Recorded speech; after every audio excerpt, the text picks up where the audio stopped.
I'm Clay Douglas. I publish the Free American News magazine. I've been doing that for about 12 years. And I also do the Free American radio show every morning And where can we hear that radio show? on truthradio.com, freeamerican.com, republicradio.com. Okay. And Free American has a lot of archives, older shows and stuff that we've done. Great.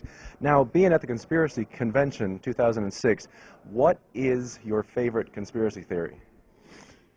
Well, we get targeted a lot because we talk about government and black ops and other media other events like the Federal Reserve that the media doesn't cover. Okay.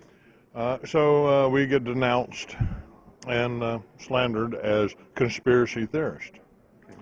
Okay. My favorite conspiracy theory? Yes. Yes. That's at 9/11, that the Trade Centers, that the buildings fell because a bunch of Arabs in a cave in Afghanistan engineered it. Right. Right. And That's a conspiracy theory to make any of our other conspiracy theories pale by comparison. how far does that conspiracy theory go? Well, the government's conspiracy theory is that this is all Muslims. Al Qaeda is bad. Al Qaeda is they hate us for our freedoms. That's all bull. Yeah. That's all bull. The Muslims don't hate us. The Arabs don't hate us because of who we are.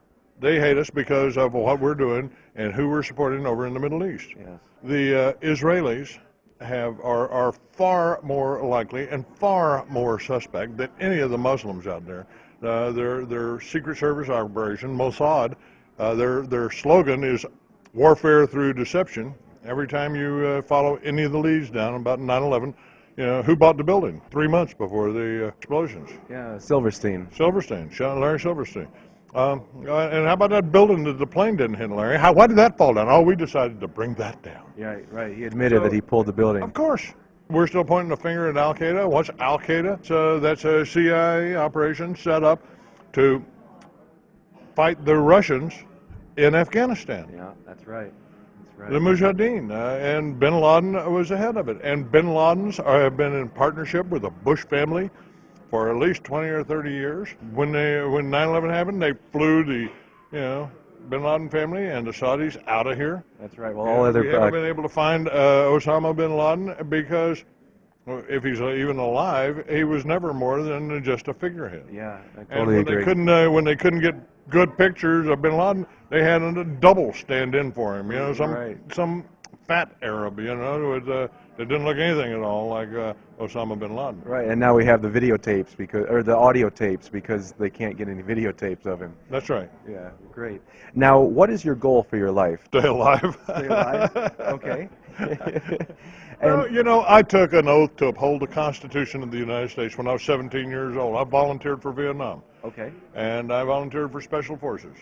And I took an oath to uphold the Constitution, defend the Constitution against all enemies, foreign and domestic. There wasn't an expiration date on that oath. I'm still trying to defend this country against all enemies, foreign and domestic. Right. Yeah. This country. We talk a lot about the New World Order. New World Order? Where did we get that? From George Bush. On September 11th, September 11th. 1991. Yeah. From now, we can see a new world coming into view. From henceforth, we pledge our allegiance to the New World Order. But it ain't a New World Order. No. It's the old world order. It's been around thousands of years. Yes. 2,000 years ago, Jesus Christ walked the streets of Jerusalem and spoke ill of the New World Order. It was a tool of the Satan. It was a tool of the devil. And he chased the money changers out of the temple. Yes. He said, give Caesar what's Caesar's, which is nothing. And you can give the government what is the government's today?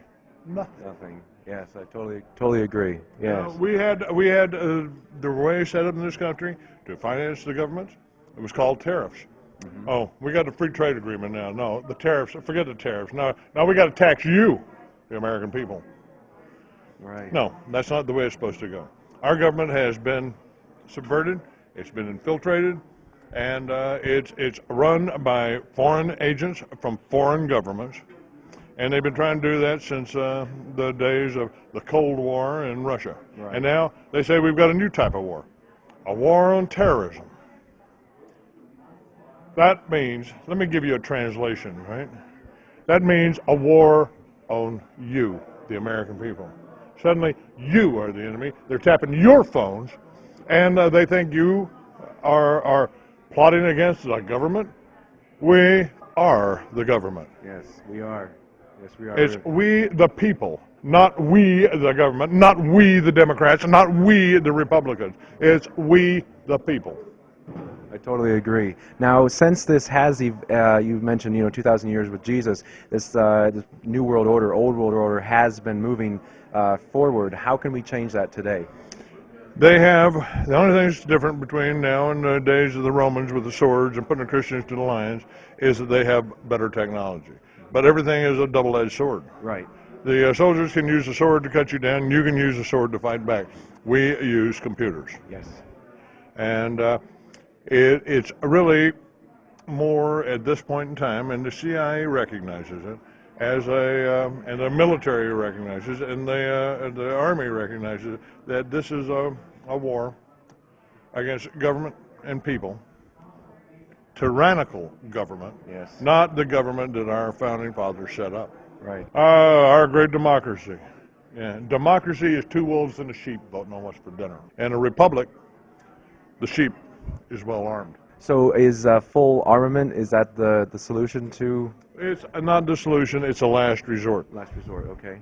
Or as Winston Churchill said, if you can fight now, and when you've got a good chance at victory, it's better than to wait until you have to fight with no chance of victory, because it's better to die than live as a slave. Yes, I totally agree with that statement. And we are approaching a point of slavery. Yes. It's not the standard slavery, because we wouldn't go for that.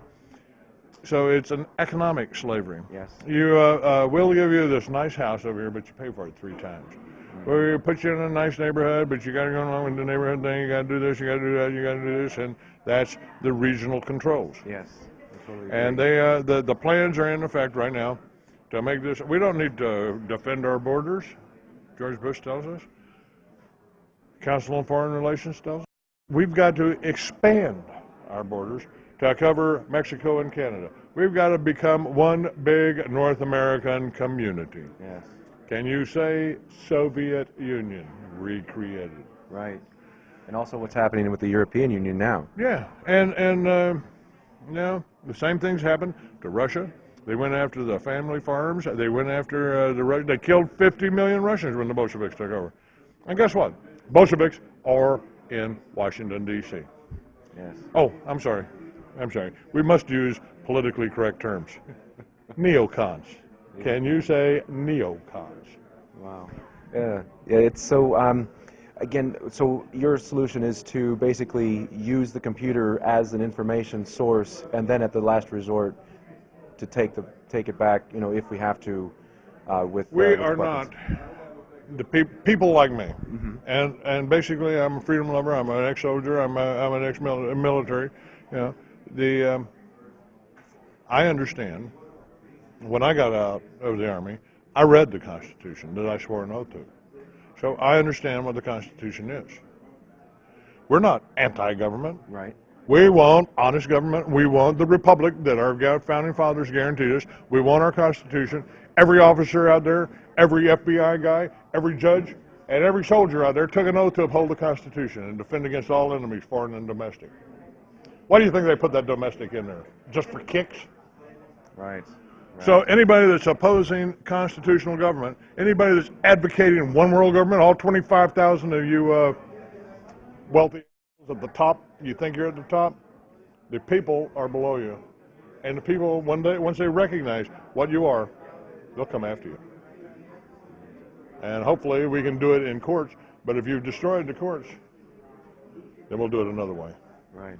Clay Douglas, thank you for joining me. Thank you. Thank you.